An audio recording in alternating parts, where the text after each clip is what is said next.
What's going on, the gorgeous people of the gorgeous galaxy? It's Gorgina Gorge, me back with another video. Gang, gang, gangy, gang, gang, gang, gang, gang, gang. Make sure you're all a part of the Gorge gang, because if you're not, you're lame.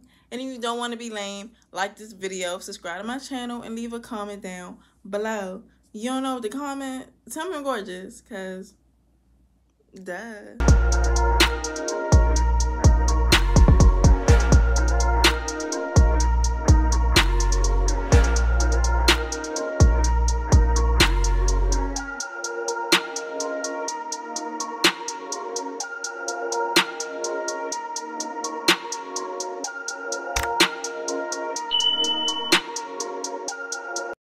It is very much so early.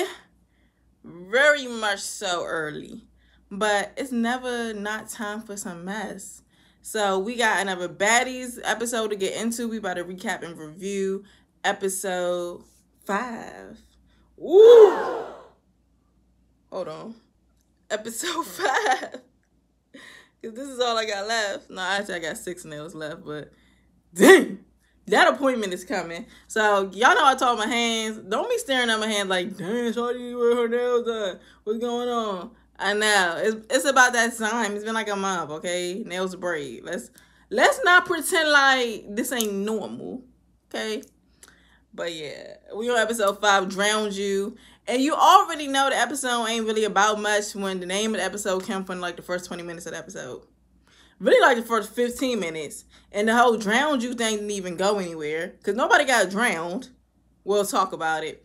But yeah, this episode didn't really have a lot of juice. But I guess because they put all the tenderness in last week's episode, they left this episode a little dry. Not too much happened. But there's a couple of things we can get into and talk about. So let's do it. So this is still Baddies Caribbean. And it's episode 5, Drowned You. They still in Barbados, I believe. I don't remember where these bitches at. Because until this episode, they wasn't even outside. They was on the beach fighting and the house fighting. They finally go on an excursion. We'll talk about it later. So, we begin the episode from last episode when Tommy come up on her big old horse. Looking like the bad bitch that she is. She said, oh, I'm going to make an entrance if I got to enter. And I respect that. Big Tommy. Tommy shit. As soon as Tommy come, Natalie already popping at the mouth, talking all her trash. La la la. She threatened to drown. What? I know Miss Nunn come from a very much nice school from her white little counterparts where they was giving her proper education. What the f is a drowned you? Natalie tried so hard to seem so illiterate and ghetto. Girl, you know that's not a word. Drowned you? And she kept saying it. Like, obviously she was trying to make it a thing, or she really retarded. And I don't think Natalie's not smart. I just can't believe that. Come right here by the water, bitch. Drown you, bitch. We get a little confession with Jayla talking about she don't know why Tommy want that word. I get that's your friend. Ain't that your friend? But it's like a certain level of realness you got to give to your friends. A certain level of your head needs to be out of your friend's ass. Like, this whole episode, Jada was really D-riding the hell out of Natalie. And it's just, I don't really like that because, girl, it's not a good look being a minion. I feel like Jada is too much of a boss bitch to be being someone's counterpart. See, for Scotty, I can see that for her because Scotty not very bold and vocal and a strong person. But Jalamina, bobblehead ass rolls in on this white horse. Natalie finna whoop your ass. So you could have just walked onto the beach because the horses are gonna leave you. Before Tommy and Natalie can do their big ones, Gretchen's not done trying to explain how she feels to Jalamina. Oh my God, this Gretchen thing is getting out of control. We'll talk about it later because 2 other girls kind of talk about it. And, of course, me, the Virgo I am, can play devil's advocate and see both sides of the opinion. But Jalamina is not really having it. She's still coming in with all her life. She got to fight. Mad as hell. Every vein in her body ready to pop. Like, she don't have time for it. She don't want to hear it. And this is funny because Gretchen keeps referring to the N-word as that word, like it's just a word. And baby, it's not just that word. It's that word that you cannot say. And then Gretchen says the word again. Me, that's some lame shit. I promise y'all, she don't mean no harm. The issue was whoever allowed her to say that word in the first place, that was their fault. Because now it's embedded in her vocabulary. Like, she can't really just rearrange how she speak. To a certain extent, you can. Like, me, I said the word light. It stuck. I even had an English teacher that hated that word, like, real bad. In that class, I did try not to say, especially with the writing part in English class, but the way I naturally talk, and if I'm comfortable around people, gonna be how I naturally talk. So she's in an environment where she feel like she's supposed to be being herself, and unfortunately, herself be saying that word. So I don't think Gretchen is racist, but she do need to work on handling that around these people, because they not here for that, and they never gonna be. You saying the word. It just slipped out of her mouth so smooth. I feel sorry for her. I know she don't mean no harm. She seemed very sweet. But baby, you're not black. We got Tommy crazy tail self. She trying to understand what's going on. You know, she just got here.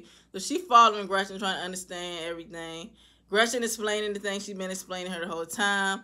Tommy saying the same thing that I'm kind of saying. It's like, yeah, I get it. You say that word, but I guess you can't say it no more. Which is easier said than done. She's not going to just wake up and stop saying a word she's probably been saying all her life. Let's say probably started elementary school when the little black kids in her class were all saying it, and she was allowed to say it too. She's not about to just wake up on an episode of Baddies and don't know that word no more. We have to be realistic, okay? So when Tommy gets back to Natalie, this is when the drown you stuff was happening. Natalie telling me, no, come over here by the water. I'm going to drown you. I want you in the water. Like, how they even let her get away with making a threat about drowning somebody is beyond me. But it's her show, so I guess she can say whatever the fuck she wanted to say. But that was insane. So her and Tommy have their round one. This was Tommy's round. I don't care what nobody say. Because first of all, most of them hits, Tommy was dodging it. She was dodging it. What Natalie say? Yeah. I'm dodging it. I'm dodging it. I'm dodging it every time. Tommy was doing that because it wasn't given. And Natalie, why the hell? This is why Natalie wigs stay coming off. Because every time Natalie fight, she looking down like she about to come for your ankles or something. Baby, look up. I don't understand. She's never looking up. So they have that little tussle. Natalie ends up on the ground. I give that one to Tommy. Like, no doubt about it. But, of course, Miss Natalie Nunn can do no wrong. She ain't feel like she lost. She feel like she whooped Tommy's ass. Because Natalie's sitting over there thinking she big dog. Like, the inner Nicki Minaj come out of her. She started quoting the Scarface line, which is also in Chun-Li, talking about she the bad guy. They're never gonna like the bad guy. I can't even think of the quote myself, which is crazy because I've heard it so many times from Chun-Li. But bad guy. It's gonna be the last time you see a bad guy like me. It's the last time you're gonna see a bad guy like me, baby. We'll put it in there. Because Natalie really feeling her oats right now. She really feel like she did something. And she did not. And you know a person didn't do nothing when they begging to fight again. When you beat somebody's ass and you win a fight, you got to be very much crazy to want to keep fighting them. Like, the energy she was giving trying to keep seeing Tommy, it already showed that, baby, you ain't get your ones in. That's why you wanted to keep going for the girl. She wasn't going to be done until she felt like she did something. Aubrey called Tommy the Sheen Chaps girl. Aubrey is just so funny. And I guess that's all she's going to give us this season. I don't think no one going to touch Miss Aubrey all day. She's just there for good confessionals and to be in everybody's business. And you know what? Sound like a typical Karen to me. I ain't mad at her. Actually, Tommy was the one looking around for Natalie. My bad. It wasn't Natalie. It was Tommy. Tommy searching the cars trying to find out where this bitch at. So Tommy finally gets to the car that Natalie is at. And I guess while she was trying to get her in the car, that someone was holding Tommy's hands, which I believe it. I believe it. So Natalie doing her little bus drive with the Tommy, uppercutting her, whatever may have you. But was the fight fair? No. Tommy couldn't even properly get her. They were allegedly holding her hands. We'll review the footage. So here come Jayla and Scotty. Also Aubrey. Aubrey is a part of the Ian crew, but I like Aubrey so much that I don't even care. And I feel like Aubrey not even trying to dig. I just really see like that white girl that's so excited by a bunch of ghetto shit going on. Like, she's just happy to be here. She don't even know what she's saying. So her seeing little stuff like that, of course she gonna be like, yeah, you whooped her ass, because she don't know no better. Aubrey probably never seen a fight in her life. Not like this. She probably seen someone pull hair and scratch each other, some dumb shit like that in her private school. But this is all new to her. Everything that these bitches do on this show is going to excite Aubrey. This is summer camp to her. But Jayla and Scotty, can y'all stop hyping your friend up? Because that's Natalie's problem now. She always has people around her to make her feel like she's this big dog. And baby, you're not. On a business level, sure, but you is not. And that would be throwing me off about Natalie, because it's just like, girl, chill. You turn this big gangster vibe on when you want to. It don't give, like, I would Natalie just be herself, like she used to be when she was first on TV. Right. Like, we have footage of the real you. Please stop. So they keep telling Natalie that she beat Tommy ass. I don't know what the definition of beating someone ass is, but getting a couple licks in on them, and just because they might have a couple of wounds on their face, that don't mean you beat their ass. Because from what it looks of, Tommy walked off still looking like a bad bitch. Looked like her mouth was leaking a little bit, but that's normal. The mouth is one of the easiest things to make bleed in a fight, because all these teeth on them gums, duh. I'm looking at Natalie's face. I see a nice abrasion right there on her cheek. So did you get beat up? Right. None of them got beat up. The fights were fairly even. Nothing really happened. If a bitch can walk off and still look the fuck good after a fight, ain't nobody beat her up. Let's be honest. Come on. And did Aubrey O'Day call Natalie God? Now, I know she saved you from Mr. P. Diddy, but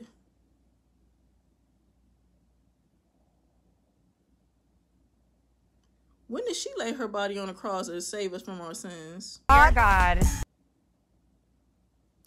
Oh. Okay. That was weird. Tasiki is going off and acting weird. And let's get into Tasiki real quick. Cause I like Tasiki. Very much fine. Very much be eating these hoes. The hands do not decline. Face, it don't decline. But Tasiki don't really add much to the show. And she should probably thank her sister for getting her on here. Because I just feel like on her own, Tasiki would not be wanted for this show. Like, if you didn't know she fight the way she fight, she's very passable. She's boring. No offense. I don't think she has to be what she's not. I like her personality. She's very chill. She's super real. She above all the cameras, but that's the problem. You can't come on a show like Baddies and be above the cameras. You got to give us something to enjoy. This show is not the Chill Girls Club. So for this particular program, Tasiki just fading in the background is kind of boring. Like, she don't have nothing to add to no situation. And every time I have a confession of her, she just seems so over it and think the girls are acting dumb. Duh, look at where you are. Do you think they're going to be acting logical and rational? Like, she keep complaining about how they're not really fighting for real. But that's where you're at, baby. This is not the MMA. You're not about to see no real fights go down here. Tasiki, I don't know what you want, girl. You can't be here with that attitude. So yeah, in the midst of her little rant, I guess she sees Jelly being her, and Jelly got previous beef because they was at a club and Jelly was trying to get in her man's section. And you know, ain't no one playing about their man with no ugly groupie bitch. Like, not only you being a groupie, but have y'all seen Jelly Bean? I'm sorry, her face alone will piss me off even seeing her come near my man. Cause don't you dare bring that ugly ass face around my man. Like, that is so disrespectful. Look at him, look at me, then look at you, and think should you be around us? Yeah. Like, no. So I understood the issue, but it seemed like it was an old issue, and now she wanted to pop off about it. Very much weird. Tasiki needed some camera time. We understand. But Jelly Bean was saying, I already apologize. Why do you want to fight me again? I'm trying to keep like, giving so scared. Like, Jelly Bean says she from Chicago, but baby, what part? She is very much a But she has so much energy for Callaway, claiming she's trying to stand up for Natalie Nunn, who I have yet to see show any type of interaction to Jelly Bean. Very weird to me. But then here comes Mariah Lynn, or as Sapphire calls her, the Mighty Mouse Witch. I swear that is the Mighty Mouse. You cannot tell me that's not the Mighty Mouse. Mariah be so passionate and angry and trained to go. It's interesting to me because I ain't never seen Tasiki do this for her. Mariah Lynn got tagged left and right all last season by Smiley, by Sapphire, Suki Hana. E.T. got her rounds in on Mariah Lynn. And Tasiki ain't never once jumped into no fight or prevented no fight, fought for her, none of that. And Tasiki the one that actually got the hands. So what is going on? I love it for Mariah. She a rider. But baby, you cannot ride with people that's not even on your bike. Like, you the only one turning the wheels on this bike here. That bitch just sitting in the back enjoying the ride. They finally get these hoes back to the house. I guess it's the next day. Hopefully some babs were taken because there was a lot of body fluids leaking and fighting going on last episode. So we got Biggie, Meatball, Slim, and Natalie. They all outside talking and gathering.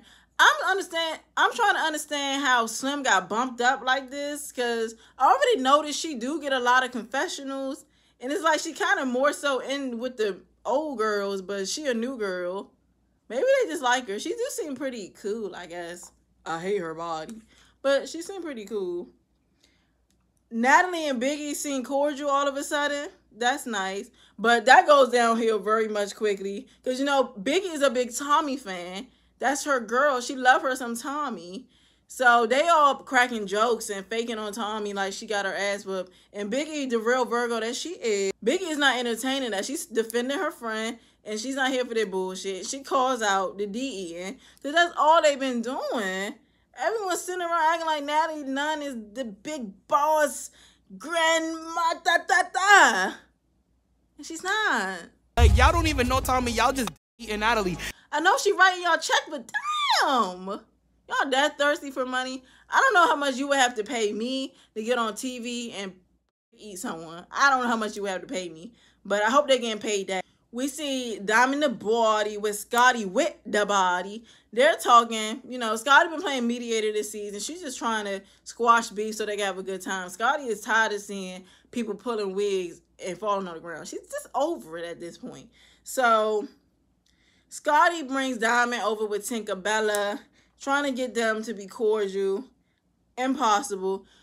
The first moment you say anything to Tinkerbella, she just turns up this character and starts zooming too much. All the da-da-da-da-da on your bitch. Yeah, I got your wig. You're not going to get the back. Like, it's very much annoying. Like, that's the type of energy that you're going to always want to punch her in the face. Because shut up. Like, we're trying to talk to you. You're playing. So they're going back and forth. I guess Diamond made a diss track about Tinkerbella. It's just a lot going on. And Tinkerbella has nerve to call Diamond a little girl, but if you look at Tinkerbella, she's of the years of 23, but she look like she's 40. Okay. Like, I don't know. Something about Tinkerbella is just so evil villain coded. Like, she was watching cartoons, and she really was in love with Dr. Doofenshmirtz, because she put on that little voice, and she get the... Like, girl, are you Yzma? Do you want Kronk to pull the lever? I don't understand. Dismiss you, corny I'm gonna use the pillow. You are now dismissed. How am I punching? You are dismissed, and I will never forgive you. Like, Tinkerbella is so corny. She is very corny. Diamond brings out the fact that she be bleaching her skin, which, if you couldn't notice, it's all it's written all over her face. So that was there. And, you know, nothing was resolved between them. They still want to fight each other. They're probably going to fight each other all season. Like I said, I'm personally already uninterested in beef, but It's gonna be a long ride between those two. You got Dia boring ass. She was talking to Callaway. Callaway so desperate for a friend. She felt like the only person that would be with her bullshit is Dia, because clearly that was boring. That ain't happening. So I guess the girls are going on a nature walk because we need to bring these animals outside to see where they came from. The wilderness, right? So they out on a little nature walk. We'll see if anything gets accomplished because y'all know how baddies is. They plan the activity, and next thing you know, people are throwing hands. Nothing gets accomplished. On the way there to the nature walk, on both buses, you got Diamond talking about she want to run another fade with Tinkerbella, and Tinkerbella on the bus talking about what she want to do the same to Diamond. Like, these girls. But, you know, Natalie brings them all together and saying how she wanted to get them out of the house today and have some fun. Because, you know, honestly, they probably were going stir crazy. This is their first time really going outside. So they're going to do the nature walk today. And I guess the next episode, they'll finally go to the club. Which also, it's 6 episodes in and they finally about to go to the club. It's crazy. Just tells you a lot about this season. Yeah, Natalie thinks this is going to be peaceful and fun. Everyone can bond. But if you look at the way she broke the girls up, as usual, Natalie Nunn is being messy because why is Tinkerbella and Diamond in a group together? Side note, can somebody tell me what the hell Jelly Bean had on? Because everybody in their best little fitness cool shit, and she out here like she going to do a picnic. Like, is this how they dress in Chicago? She is really not repping y'all. I'm sorry. Like, she already on pussy shit. She on follower shit. And she can't dress. I think these outfits are worse than anything E.T. has ever put on. Like, that was throwing me off the whole time. I'm just looking at her fit like nothing goes together. Not the shoes, the shorts, the shirt, the hair, the glasses. Oh my God. I'm sorry, but Jelly Bean is just throwing me off, man. Now, in one of the groups, there was Aubrey O'Day and Winnie Della, Winnie Duty, whatever her name is. Another irrelevant, don't get no camera time ass bitch. One of the replacement girls. She was speaking on the aggression situation. And she basically was excusing her for saying the word, which I didn't like that part. But she was also saying that's how she grew up, which was weird. Because she said, I'm black but Dominican. But then they asked her, so are you black? She said, no, I'm Dominican. So which one is it? Is you black or is you Dominican? Because what? Because she kept talking about how when she was growing up, they was letting her say the word. So you trying to tell us that you're not supposed to be saying a word? I tell you all the time, the Afro-Latina shit gets me very much confused. Because are you Hispanic or are you black? Or are you both? I don't, is it per person? Like, is it a case-to-case type of thing? I don't know, but I didn't like the way she said it. Because at first she was like, I'm Dominican, but I'm black. But when they asked her if she black, she said, no, I'm Dominican. Rican, and when you grow around people like that, like, because I'm from the Bronx. I'm black, but I'm Dominican. You know what I'm saying? So sometimes I got to be careful. No, like, I'm black. But the thing verbatim, that's what came out of her mouth. I'm looking like, so do you be saying the N-word still? Cause what? And what's weird, we had Aubrey O'Day, the whitest person of the cast, explaining to her that that's not how that works. But of course Aubrey's gonna understand, because white people know for sure not to say that word. They already know that they're not supposed to say it. So who else would better understand the rules of not saying the N-word than a white woman? Then the other group, we had Biggie, Jayla. No, Biggie wasn't even here. So I guess Biggie and some other girls, they having lunch with Tommy, which we'll get into more next episode. But Natalie's not here for that. She said everybody at that table is an op now. So we'll see how that goes. But like, he ain't gonna tell people who they can hang and not hang out with. I just feel like they'd be too grown for all that. Like, at the end of the day, everybody got their own mind. Well, except for Scotty and Jayla. Everyone got their own mind, gonna do what the fuck they want to do. That's life. So, yeah. Meatball coming at Jayla about bullying Biggie. And here's another thing I hate from grown folks. Who bullied who? How did a bitch that said she's gonna smack the shit out of someone, how did she get bullied? Punched her, like that was bullying. Like, how would you feel if somebody bully you? I'm just saying, bitch can't bully me. It just don't make sense to me. Like, does Meatball know that part of the situation? Is she aware that Biggie asked for the smoke and Jada lit the blunt for her? I'm so confused. But, yeah, she all up in Jada's face. Jada don't seem very much fazed by it because she knows she ain't no bully. She don't care. But I was surprised she ain't popped this Oompa Loompa looking bitch in her mouth, because she was very much close to Jayla's face, and Jayla just smiling like she don't care. She must be cool with Meatball, I guess, because she wasn't giving what she was just giving to Gretchen, or what she gave to Biggie. Let's be honest. So, of course, then the episode ends with an argument going on in every little group. Chaos ensues. Next episode, more chaos will ensue. So make sure you're subscribed to this channel. Hope you like this video. Leave some comments down below about your thoughts on the episode. And we will be back again next week with another recap. Above all else, stay gorgeous.